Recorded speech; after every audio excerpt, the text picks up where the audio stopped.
Nagsimula sa isa, naubos ang 5, hanggang umabot ng 15.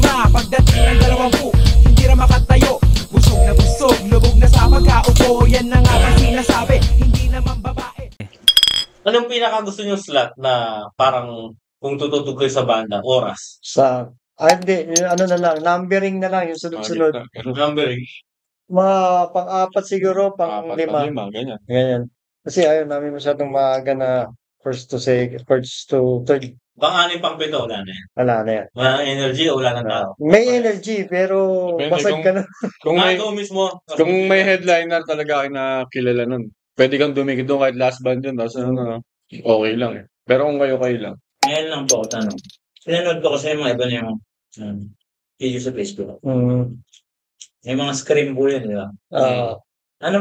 Meron po ba kayong banda na parang tinuturing yung hero or malaki yung Mga influence. No? Lobby. Pero niya. Banda na influence namin. Hindi pa ako lasing. Sa akin, Personal kasi ikaw. Personal influence mo. personal influence ko. Ang dami kasi, halo-halo na eh. Hinalo-halo ko na sa ulo. Number ko 1 eh. yan, number 1. Number 1. Number 1? Kasi hindi malayo sa genre namin ngayon yung ko eh. Hindi, sa akin kasi yung Children of Bodom, tsaka yung Lamb of God. Speed kasi kaya nag-new metal kami dati ni Benji. Speed nung talagang kaskasan talaga yung namin eh.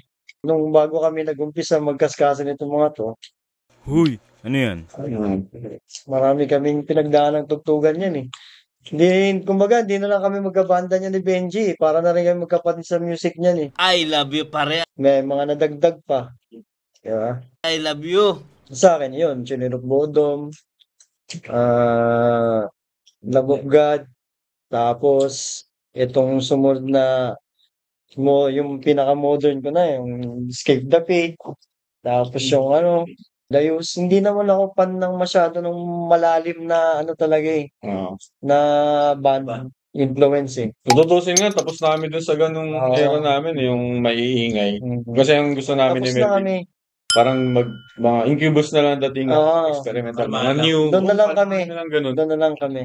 Kasi siyempre Kalmahan na lang. habang parang umuusad ka, makakilala ka ng ibang tao. Noong time, bumalik ulit ka. Yung maganda lang din pag banda kayo. Maganda yung varieties yung influence nyo. Kasi nagiging iba yung pag nyo ng kanta nyo eh. Hindi kami nag-stick dun sa parang gusto namin maraming variation. Gusto namin, sama-sama natin.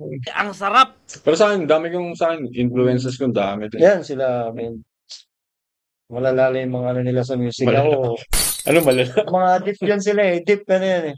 Sa akin talaga, parang kineral ko yun eh. Talagang pinag-aralan ko saan ang galing yung ganyan. Pero ang mga influence ko talaga nasa death metal, ganun. Ako lately ko na lang din naman nalaman yun. Siguro Magagaling kasi yung mga doon, 2020. yung mga artists doon. Hindi ko yung mga lifestyle nila, hindi ko masyadong trip kasi masyado silang, alam mo yun, yung introvert na hindi masyadong.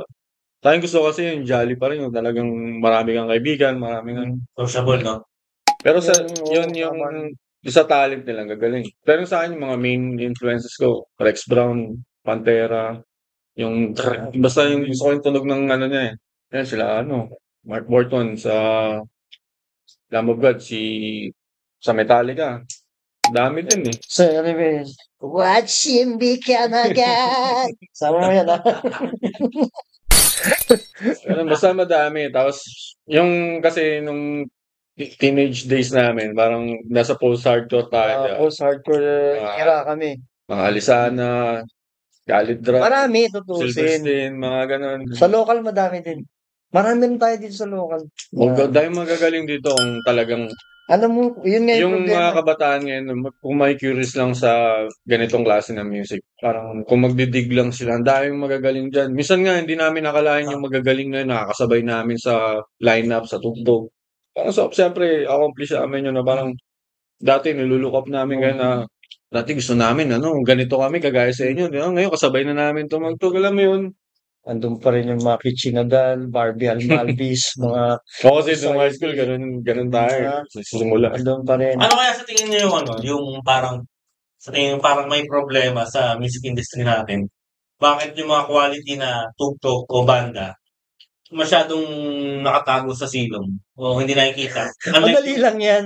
Corruption. Madali lang yan, corruption. Kasi kung open tayo sa lahat, open natin lahat yan, yung production ng music natin, malawak. Malawak ang music industry natin dito sa Pilipinas. Pare, i-shot mo pare. Malawak. Nakurap lang. No-corrupt na. Hindi lang corrupt. Hindi naman corrupt talagang ano, pero yun yung Politika. number one na ano dun, politika. Gagamitin lang sila para sa ano.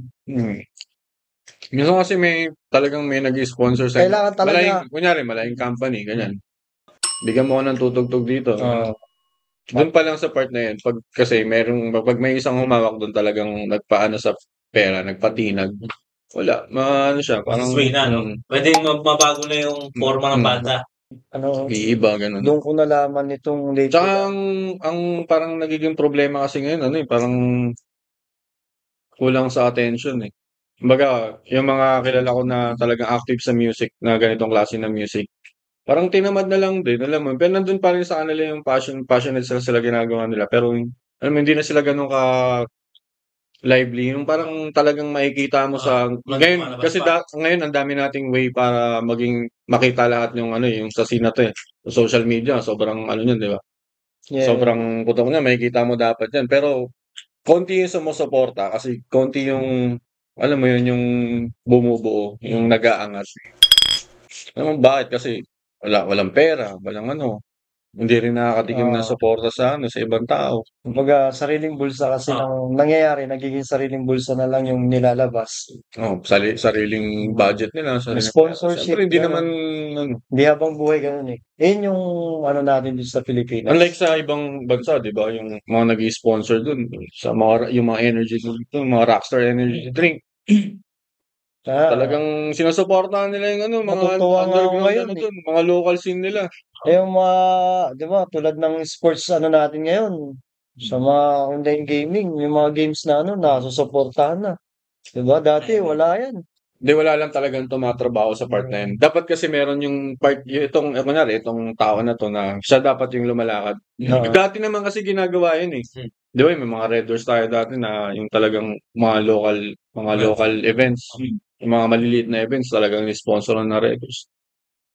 Ngayon, wala na kasing yung tao na yun na dapat yung may nagmamalasakit sa eksena.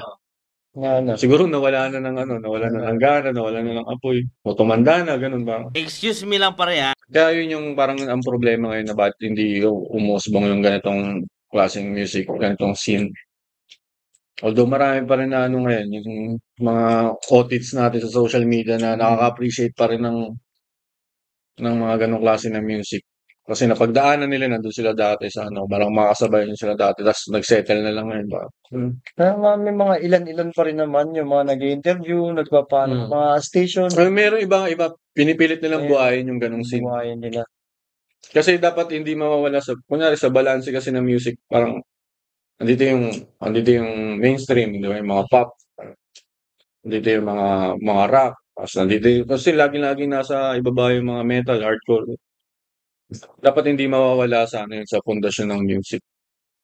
Kasi walang nag-aangat, walang nagpupush. Kaya unti-unti parang natatabunan, nawawalan ng puwang dun sa scene sa side na. Nilalamig na rin, no? Kasi parang Totoo yun, yung magandang term. Nilalamig na. Pinapahinggan na lang namin ni Melvin, Hey Bobby, Al James. Umaga na. Dahil inom natin, ikaw ang katabi. may nagka-picture yung dalawa sa Facebook eh. Nasa 7-Eleven. Kung galing tayo sa wakin nun, Galing ng wakin nun, bro. Lasing na kami dun sa event. Pag-uwi namin, lasing pa kami kung nag-inom. Ayaw tumigil. May ako mga boss. Si Dito nag-video. Mga tulog na. Ay, Umirit pa kami sa 7-Eleven, bad trip.